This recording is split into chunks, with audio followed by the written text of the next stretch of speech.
Your heart worked harder climbing the stairs to your front door than it did during the entire walk that preceded it.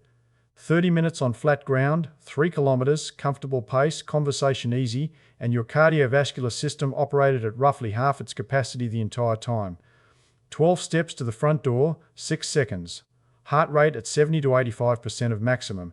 The vigorous training zone your 30 minutes of walking never entered.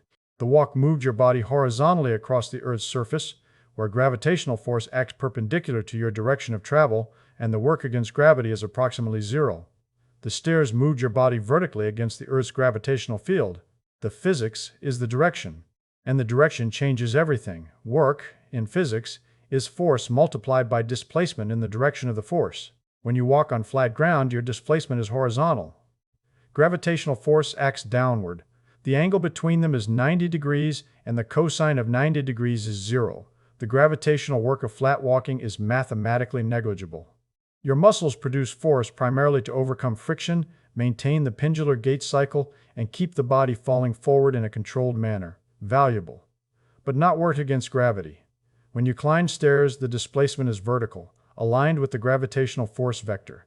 Aligned with the gravitational force vector. Every step raises your center of mass by approximately 20 centimeters. The work against gravity is work equals your mass times gravitational acceleration times the height gained. For a 75-kilogram person climbing one floor, approximately 3 meters, the gravitational work is roughly 2,000 joules. 3 floors over 6,000 joules, in approximately 90 seconds. To produce equivalent gravitational work from flat walking, you would need a hill gradient of 15 to 20%, steeper than most hills in any city. 3 flights of stairs in 90 seconds produces the gravitational work of walking up a steep hill for an equivalent duration. The physics does not care whether the vertical gain comes from a mountain or a stairwell. Mass times gravity times height. The equation is the same. Energy expenditure of stair climbing, measured in metabolic equivalents, is 8 to 9 metabolic equivalents. Flat walking at a comfortable pace is 3 to 4 metabolic equivalents. The ratio is approximately 2 to 1 in metabolic cost per minute of activity, but the ratio understates the difference because of the time compression. 3 flights of stairs take 90 seconds while 30 minutes of flat walking takes 30 minutes. The total cardiovascular stimulus of the stairs is lower in absolute terms, but the peak intensity is double. And it is peak intensity, not total volume, that drives the cardiovascular adaptations the body cannot afford to lose after 50. The metabolic cost extends beyond the climb itself. Excess post-exercise oxygen consumption keeps the metabolic rate elevated for 15 to 20 minutes after the stairs end, as the body restores oxygen stores and clears lactate. Flat walking produces negligible afterburn because the intensity never disrupts metabolic homeostasis. The 90 seconds of stairs continues producing effects long after you reach the top. Put differently, to achieve the cardiovascular peak that 3 flights of stairs produces in 90 seconds, a flat walker would need to break into a jog. Most adults over 55 do not jog. The stairs deliver the peak without the impact stress of running, without the joint demands of jogging on hard surfaces, and without the psychological barrier many people associate with running after decades away from it. The staircase is a vigorous intensity cardiovascular intervention disguised as a daily task. No special clothing, no warm-up, no recovery period, no scheduling. And that framing difference is why the compliance data favors stairs over prescribed exercise programs across every age group studied. Cardiac response reflects the work difference with precision. Heart rate during stair climbing reaches vigorous intensity. Heart rate during flat walking stays moderate. The heart works harder during stairs because the physics demands more work output per second from the body, and the cardiovascular system must supply the oxygen to fuel that work. Cardiac output, the volume of blood your heart pumps per minute, increases by 200 to 300% above resting values during stair climbing. During flat walking, the increase is approximately 100 to 150%. Each heartbeat pumps more blood, more beats per minute.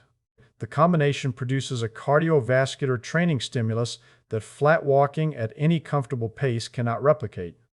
Cardiac rehabilitation programs use stair climbing as a progression tool for exactly this reason. The heart reaches training intensities during stairs that treadmill walking at comfortable speeds does not produce. Consider the arithmetic of a typical day. You walk 30 minutes. 1,800 seconds of moderate intensity cardiovascular stimulus at 40 to 55% of maximum heart rate. You climb 3 flights of stairs, 90 seconds of vigorous intensity stimulus. The walking represents 95% of the time investment. The stairs represent 5%. But the cardiovascular adaptations from those 90 seconds of vigorous stimulus, peak cardiac output, stroke volume reserve, myocardial contractile strength at high demand, are adaptations. The 30 minutes of walking cannot produce regardless of how far or how fast you walk. If you walk 30 minutes daily and consider your cardiovascular maintenance covered, consider the 5% you skipped on the way out the door. Distinction matters because the heart adapts to the demand it receives. Sustained, moderate intensity walking strengthens the heart's ability to maintain steady output over time. Endurance capacity. Brief, vigorous intensity stair climbing strengthens the heart's ability to increase output rapidly. Peak capacity, the reserve that catches you when you need to move fast, when the cardiovascular system must surge to meet sudden demand. A heart trained only at moderate intensity has endurance but limited surge capacity. If you need to run for a bus, catch a stumble on ice, or respond to an emergency, you depend on peak cardiac output, the capacity that only vigorous intensity stimulus develops. Well, the muscle angles, because the joint positions your legs reach during stairs, are positions flat walking never asked for. Flat walking uses hip extension to approximately 10 to 20 degrees behind vertical and knee flexion to approximately 60 degrees. These are the angles the walking muscles work through, the limited arc flat ground gait demands. The muscles adapt to this range. They do not adapt beyond it. Stair climbing requires hip flexion to 60 to 80 degrees and knee flexion to 80 to 100 degrees. Angles only vertical movement demands. Angles only vertical movement demands. Gluteus maximus, the largest muscle in your body, reaches peak force production at deep hip flexion angles of 70 to 90 degrees. The range, the 7 movements discussion identified as systematically absent from modern life. These angles occur during stair climbing, squatting, and rising from a low surface. They do not occur during flat walking at any speed or incline. Your gluteus maximus during a walk is only partially recruited because the hip never reaches the flexion angle where the muscle generates its maximum force output. The strongest muscle in your body, operating at a fraction of its capacity, every walk, every day, for decades. Perhaps you have struggled to rise from a low chair. The hesitation, the hands pushing on the armrests, the moment of uncertainty about whether you will make it up, you are experiencing the gluteal weakness that flat walking produced. The chair demands 60 to 70 degrees of hip flexion to rise from. Walking trained the muscle through 20. The gap between 20 and 60 is the range your gluteus maximus lost. Vastus medialis oblique, the quadriceps muscle most important for knee stability and patella tracking, activates more strongly during the high flexion knee extension of stair climbing than during walking's low flexion range. Knee instability and patellar tracking problems after 50 may be partly a consequence of vastus medialis. Weakness from decades of flat ground-only movement. The muscle responsible for stabilizing your kneecap has been working at partial recruitment for years because the angles that demand its full output have been absent. Now, the descent, because going downstairs produces mechanical adaptations that going up cannot. Going up is concentric loading, muscles shortening while producing force to lift the body against gravity. Going down is eccentric loading, muscles lengthening while producing force to control the descent. Your quadriceps must absorb the impact of each step while extending under load. The force produced per muscle fiber during eccentric contraction is approximately 1.3 to 1.8 times greater than during concentric contraction at equivalent velocity. Your muscles work harder lowering you down a staircase than lifting you up one. A counterintuitive finding that explains why the descent feels more demanding on the quadriceps than the ascent, even though the ascent feels more cardiovascularly taxing. Eccentric loading produces measurably different adaptations, greater muscle damage per repetition, which triggers greater repair signaling and greater hypertrophy response. Greater tendon stiffness adaptation, a mechanism distinct from muscle, driven specifically by the descent. Greater bone loading at the joint surfaces. The controlled impact forces during descent load the femoral condyles and tibial plateau at magnitudes ascending alone does not produce. Eccentric focused exercise programs improve muscle strength, balance, and functional capacity in older adults more effectively than equivalent concentric programs, as Lastayo and colleagues demonstrated in the Journal of Gerontology. Most people take the lift down. They climb stairs but ride the elevator for the descent, performing the less demanding half and skipping the more demanding half. The descent that feels jarring on the knees is the phase producing the eccentric adaptations that protect the knees from future degeneration.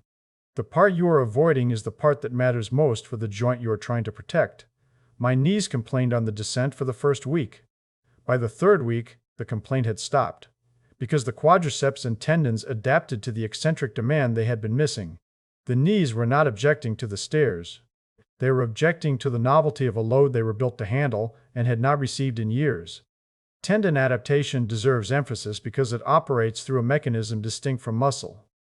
Tendon collagen responds to eccentric loading by increasing cross-link density between collagen fibers, the structural connections that give the tendon its stiffness and elastic recoil. Tendons loaded concentrically increase cross-sectional area, but cross-link density responds preferentially to the eccentric phase. The distinction matters because tendon stiffness, not tendon size, determines how efficiently the tendon stores and returns elastic energy during movement. A stiff tendon returns more energy per stride, reducing the muscular work required for each step. Your Achilles tendon, your patellar tendon, your quadriceps tendon. Each one adapts to the descent more robustly than to the ascent. The descent on stairs is the stimulus that produces tendon stiffness most effectively, and tendon stiffness is the mechanical property that declines most consequentially with age, producing the heavy, effortful gait that older adults attribute to aging, but that is partly tendon compliance from decades without eccentric loading. The Achilles tendon alone stores and returns approximately 35% of the energy in each walking stride when it is stiff enough. A compliant Achilles returns less energy, and the muscles must compensate with additional contractile effort for every step. The effort you feel climbing stairs at 60 that you did not feel at 30 is partly cardiovascular deconditioning and partly tendon compliance, and the descent is the stimulus that addresses the tendon directly. You now know what the direction change does to your heart, your muscles, and the tendons that stiffen under eccentric loading on the descent. The question changes from the physics of why stairs demand more from every tissue to what that demand does to the one skeletal site most vulnerable to catastrophic fracture. Well, bone loading, because stairs load the one skeletal site most vulnerable to catastrophic fracture through a vector no other daily movement provides. The femoral neck, the narrow section connecting the femoral head to the shaft, is the most common fracture site in osteoporotic falls. It fails under a bending moment.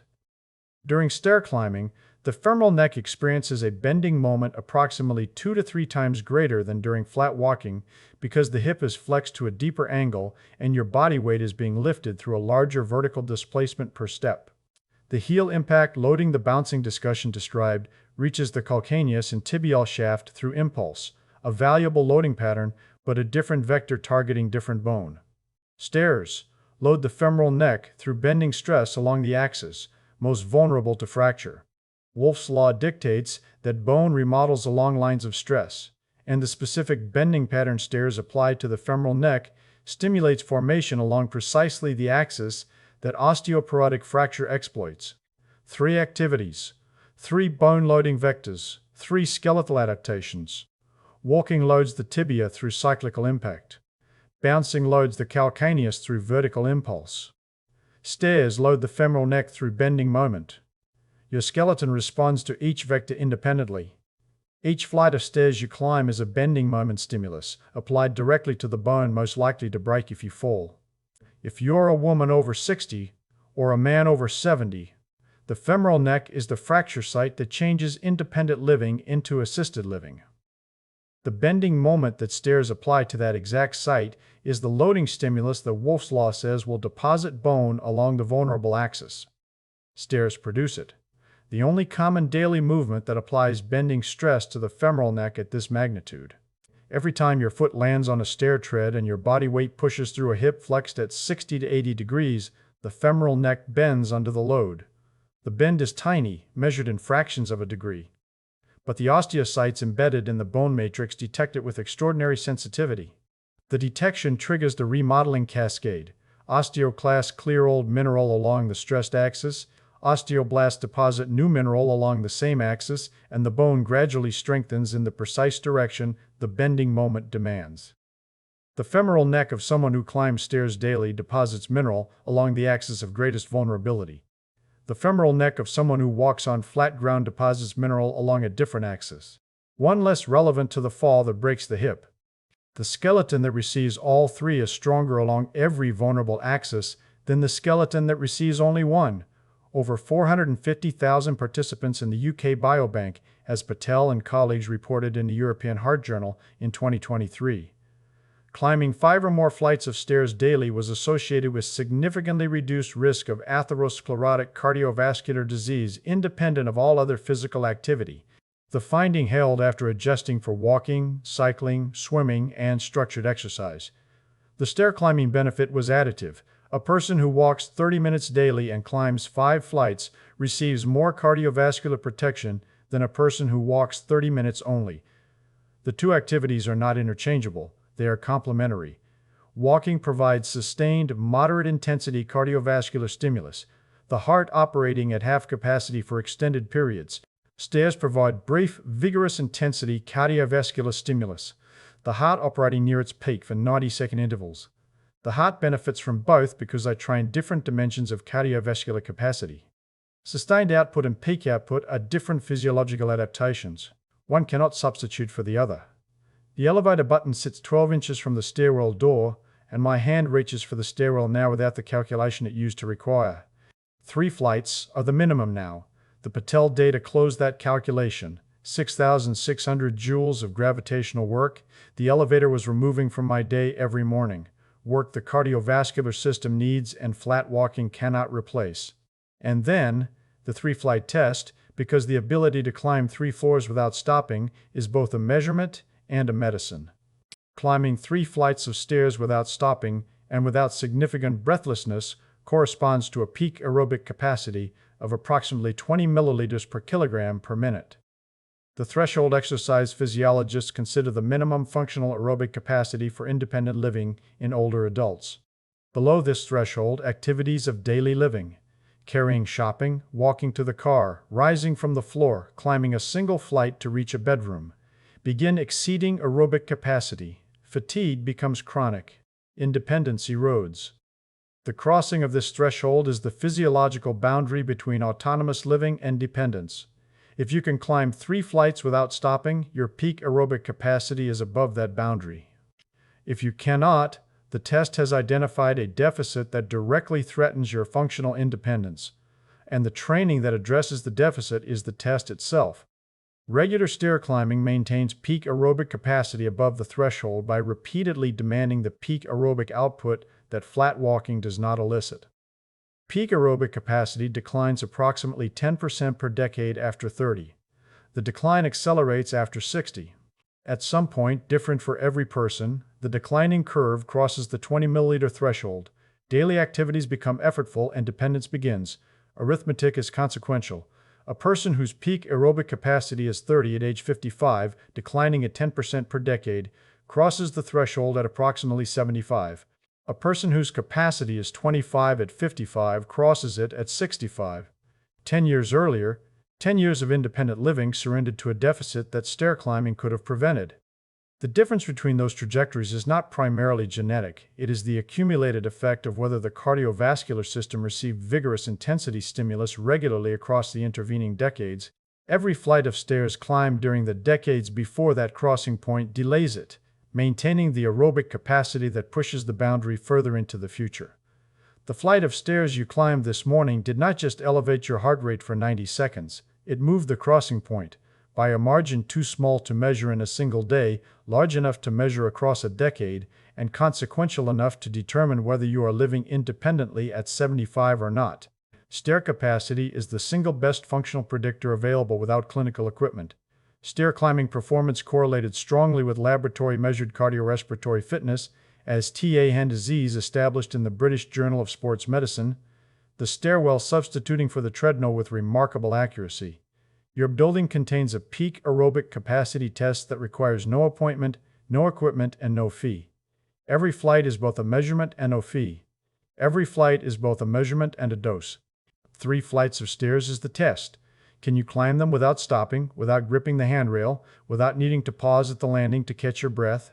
If yes, your peak aerobic capacity is above the independence threshold today. If the answer was yes 5 years ago and is uncertain now, the decline is already underway, and the intervention that reverses it is the test itself, performed daily. Now, breathing, because the change on stairs reveals a system flat walking leaves completely untrained. During flat walking at comfortable pace, your respiratory muscles work at roughly 20 to 30% of capacity. Breathing is comfortable. Conversation flows. During stair climbing, respiratory muscles work at 60 to 80%. The diaphragm, the intercostals, the accessory muscles, all operating near their functional limit.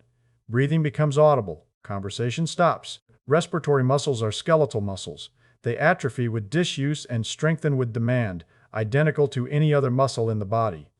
Flat walking does not load them adequately to maintain capacity. Stairs do. The breathlessness many people experience. Climbing stairs is not purely cardiovascular inadequacy. It is partly respiratory muscle deconditioning from years of breathing that never challenged the muscles beyond 30%. That deconditioning is reversible. Regular stair climbing restores respiratory muscle endurance within weeks, as Borham and colleagues confirmed in the British Journal of Sports Medicine. Short bouts of daily stair climbing produce measurable improvements in cardiorespiratory fitness in previously sedentary individuals within 8 weeks.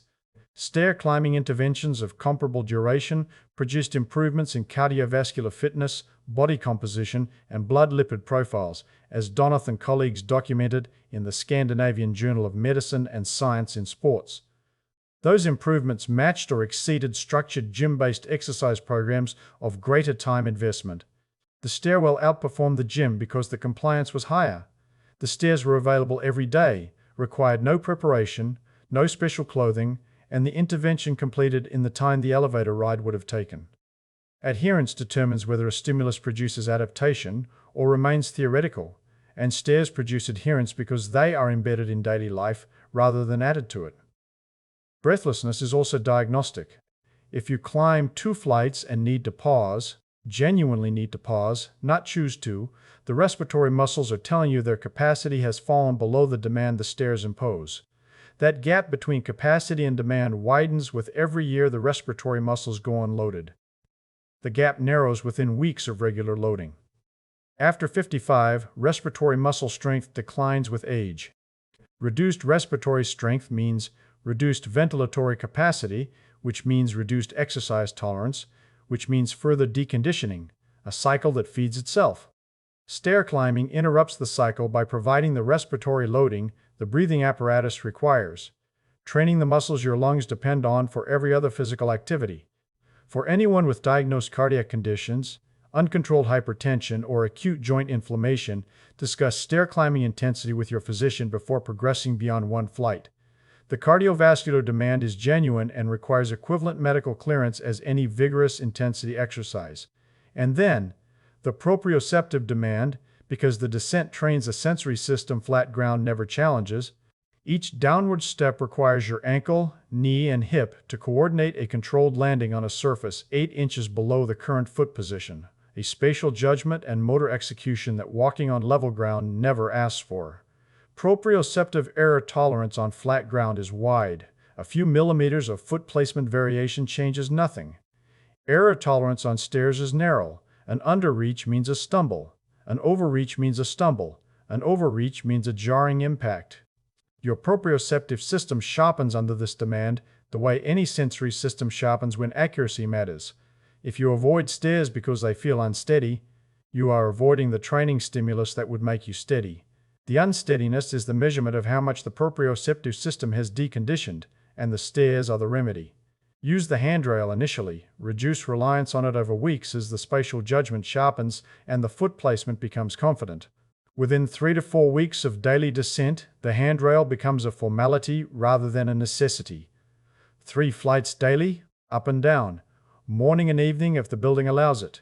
6 total trips accumulating 12 flights, approximately 27 meters of vertical displacement, producing over 13,000 joules of gravitational work distributed across the day in 90-second intervals. The ascent provides concentric muscle loading, cardiovascular training at vigorous intensity, and deep flexion joint range, only vertical movement demands. The descent provides eccentric loading, tendon stiffening, bone loading at the femoral neck, and the proprioceptive sharpening described above. Together they constitute the complete mechanical stimulus: concentric and eccentric, cardiovascular and musculoskeletal, joint range and sensory calibration, in 90 seconds per trip. Perhaps 3 flights feels impossible today. If 1 flight leaves you gripping the handrail and breathing hard at the landing, that is the measurement, not the failure. Start with 1 flight. The cardiovascular adaptation is measurable within the first 2 weeks. Heart rate at the top of the same staircase drops as stroke volume improves, as the heart learns to pump more blood per beat instead of more beats per minute. The heart that struggled at 1 flight is adapting its contractile strength to a demand it has not encountered in years, each session producing a small increase in cardiac muscle efficiency that the next session builds on. By the 3rd week, the flight that required a pause no longer does. By the 6th week, 3 flights feels like 1 felt at the beginning. The adaptation curve is steep because the stimulus is genuine. Vigorous intensity produces rapid cardiovascular remodeling in a system that was waiting for the demand. No equipment, no gym, no program. 3 flights per day maintains the cardiovascular, muscular, skeletal, and respiratory capacity that flat walking alone cannot preserve. Through 90 seconds of vertical movement hiding in every building you have entered since childhood. The elevator removed it from your day without asking. The stairs never left. Horizontal movement is locomotion. Vertical movement is work against gravity. The distance between the elevator button and the stairwell door is 12 inches. The distance between those 2 choices, accumulated across years, is the distance between independence and dependence.